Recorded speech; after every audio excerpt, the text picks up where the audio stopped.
From the heart.org, Medscape Cardiology, this is the Bob Harrington Show. Dr. Robert Harrington is the Stephen and Suzanne Weiss Dean of Weill Cornell Medicine and Provost for Medical Affairs of Cornell University. This podcast is intended for healthcare professionals only. Any views expressed are the presenter's own and do not necessarily reflect the views of WebMD or Medscape. Hi, this is Bob Harrington from Weill Cornell Medicine, and here on Medscape Cardiology and the heart.org. My friend Mike Gibson and I are doing our annual wrap-up of the trials and news of cardiovascular medicine, this time for 2023. We've been doing this, Mike, for a number of years. And part one was devoted to the three major cardiovascular meetings, ACC, ESC, and AHA, and some of the hot news coming out of those. Now we're going to focus on another couple of issues. I've asked Mike to stick around and have a conversation with me about maintenance certification, the decision by the professional societies in cardiology plus the AHA to support formation of a new cardiovascular medicine board separate from the ABIM. And I thought Mike would also throw in a little conversation about artificial intelligence and where we might see things going in the years ahead. So my friend and colleague today who's joining me is Mike Gibson, interventional cardiologist in Boston at Beth Israel Deaconess Lahey. He's a professor of medicine at Harvard Medical School, and he is the CEO of the Baim Research Institute, an academic research organization. Mike, thanks for sticking around for part two. Thanks, Bob. Thanks for having me. So two topics, and we'll keep this one brief for our audience, maybe 10 or 12 minutes or something. Maintenance of certification, something that you and I and a number of other people have written about, have talked about, have tweeted about.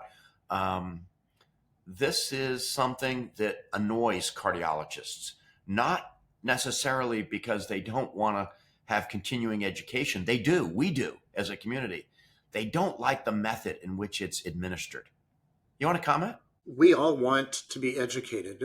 We all attend meetings. We love this. We love education. I also would say, what's the best way to stay educated? Attending meetings is one way. Kind of sitting in a classroom environment is one way. To be frank, Bob, a lot of how we educate ourselves these days is what I call CME on the fly or micro CME. When you're sitting there, you've had a patient encounter, you go look it up on UpToDate. We should be doing what I've done in the past in my textbook, and what UpToDate does is say, well, you spent 3 minutes reading about the topic. You should get 3 minutes of micro CME credit.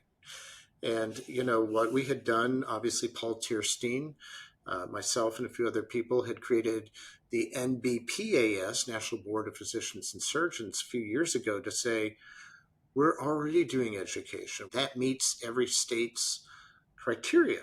Why not just have that count as board certification? So obviously, as you said, Bob, people are tired of a lot of the burden, the time burden most of all. I think I don't find a lot of educational, reward in the MOC process. I'll be perfectly frank, and I'll say it publicly. I find the answers wrong in many of the questions, particularly in areas where I lead trials, and the answers are just wrong.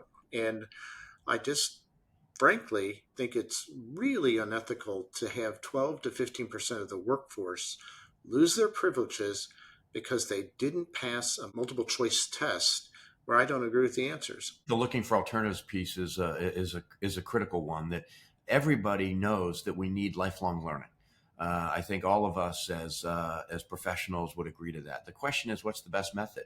CME seems to work pretty good. And like you, Mike, I've been a big fan of the notion of on-demand micro CME, really getting educated. Because how do we learn as adults? You're faced with an experience, i.e. a patient encounter. I haven't seen that for a while. Let me look it up. Right. You take 5 minutes out of your day, you look it up, you go, oh, okay. And then it imprints because you saw that patient. Or you get your weekly journal and you flip through it and you go, oh, this is an interesting article. Let me spend a half hour reading it. Oh, I can answer a couple questions at the end. That's pretty efficient. I don't mind doing that. Right. This either high stakes examination every 10 years, the older we get, and the ongoing, modules that asking questions. What I've also been bothered by over the years by the ABIM approach is that it doesn't take into consideration that we all practice differently. I'm an academic cardiologist with a relatively limited scope of practice, which is around largely patients with coronary disease, some general cardiology. I'm not mapping people in the EP lab. I'm not seeing adults with congenital heart disease. Why am I answering these really detailed questions about this? It makes no sense to me. And I'd rather have me do more work in my areas where I'm actually seeing people. Well, Bob, the other thing we all know is that in the guidelines, only about 10 to 15% of these guidelines are really supported by really hard clinical data. What are we trying to do? I mean, are we trying to eliminate 15% of our workforce? Yeah. No, we need to be focusing on does someone know the contraindications, things you should never do, or things you should always do, the class ones, not this morass of, 2A, 2B, or 2 whatever, where people disagree. The focus should be on that kind of critical information as well. Yeah, I've said this for a long time that, and again, it's a little higher that if you look across all of the guidelines from ACCHA, it's actually about somewhere between 20 and 25% are 1A recommendations, meaning do it, high level of evidence. And I'm with you. I often say to fellows studying for the boards, I said, you'll get enough information about this if you study the class ones and the class threes. Correct. The things we should do and the things we shouldn't do. And Right. if you know those and you're willing to say that there's a lot of other stuff in the middle for which certainty is just not there, we need more evidence. Right. You're going to be a pretty good practitioner. Right. And what I want to do is really encourage, a joy in lifelong learning. And Right. and I think our colleagues like to read journal articles and they like to go to conferences. They don't want to spend their vacation getting these emails that say your MOC is going to expire, blah, blah, blah. The advertisement saying, this person's doing their MOC on vacation. That was not good. Now we've got the professional societies now joined by AHA to say we're going to create a cardiovascular board. I've not been in the middle of these discussions. I don't know if you have. I don't know what that means. It seems to be a step in the right direction. We'll have to see what they come up with in terms of what is going to be the offering for certification. I look forward to learning more. Yeah, I do too. I just want to make sure that meet the new boss is not the same as the old boss. Yeah. And I think everyone's really, really excited and hopeful, but at the same time cautious to see. Well, and as a recent former chair of medicine, I think it also is going to raise questions about the training paradigm. If we're going to have a cardiology only board, how much time do you do in internal medicine? Do you still do the standard residency followed by a cardiology fellowship? Do we combine those two in a little more efficient ways? I think a lot of people are looking to say, do I really want to train 7, 8, 9 years? Can we compress that? I do think, again, having been a chair of medicine, that some foundation of internal medicine is critically important. The question is how much?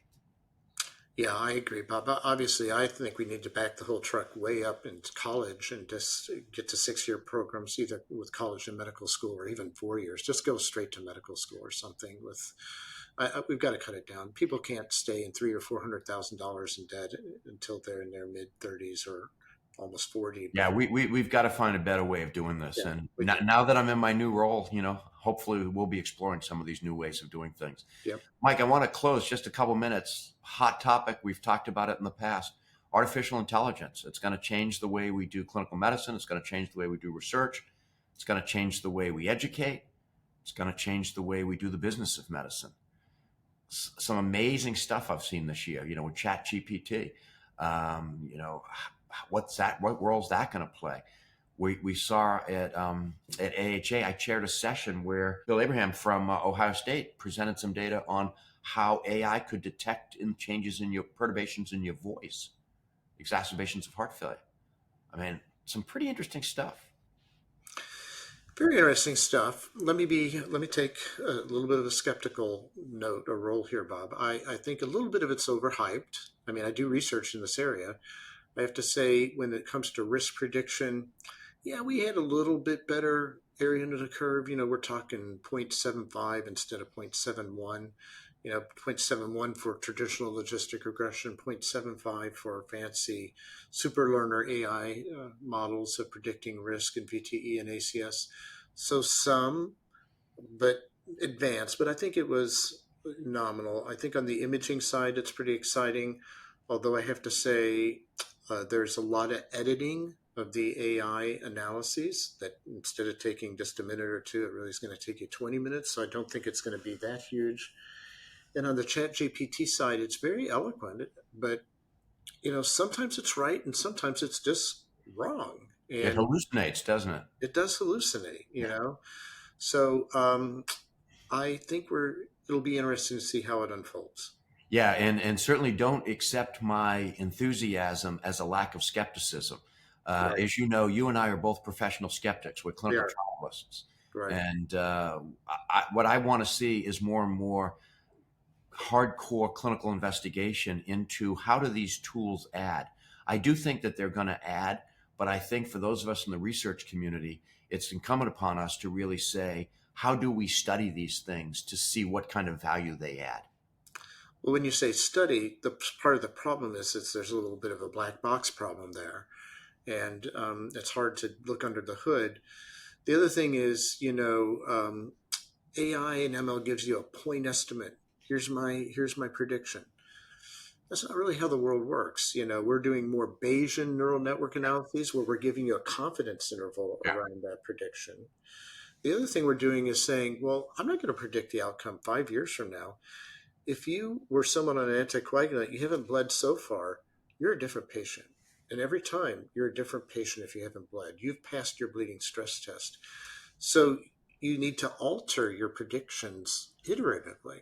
So I think an iterative approach to predictions, I think giving people a range of possible outcomes, those are kind of in the near term, some of the things you'll say. Yeah, I mean, I think there's so many questions. There's going to be questions about the data that goes into this. There's going to be questions about how were the models constructed. As you say, what is actually under the hood? Sometimes you look at what's under the hood and you say, wait a minute, the most important predictor is no data available.